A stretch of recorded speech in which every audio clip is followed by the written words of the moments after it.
So why are the kids confused? I think it's because the seminaries are confused. Ken Hamley wrote another book, Already Compromised.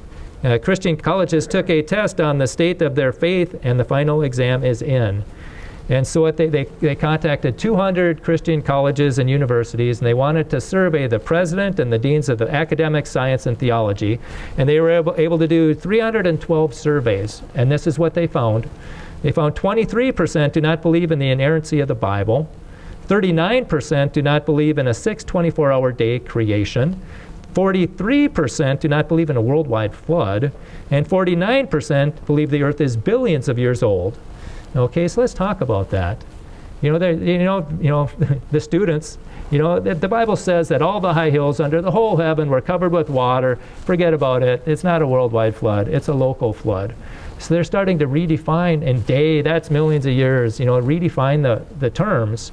And once you open that door to one generation, they'll just kick it down. It'll keep getting worse and worse and worse. It's like, well, if God didn't mean what he said about creation, maybe he didn't mean what he said about marriage. Maybe he didn't mean what he said about gender. Maybe he didn't mean what he said about salvation. And it reminds me of, on Sunday I was talking to a sophomore in high school. He has 2 jobs. I thought, good for you. You're a good worker. And I said, what are you saving up for? He goes, nothing really. I said, do you just spend it all? And he goes, yeah. And I should have said, well, start saving it. Just think if you saved 10% of every check you ever made. Just think how much money you'd have.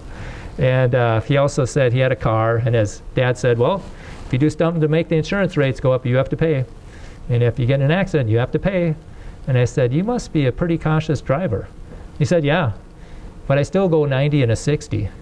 He goes, it doesn't stop me from going 90 and a 60. It's like, whoa.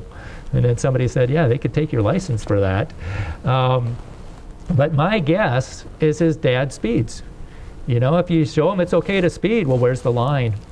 And just think, we're supposed to obey all the ordinances of man. Just think if all the Christians drove the speed limit.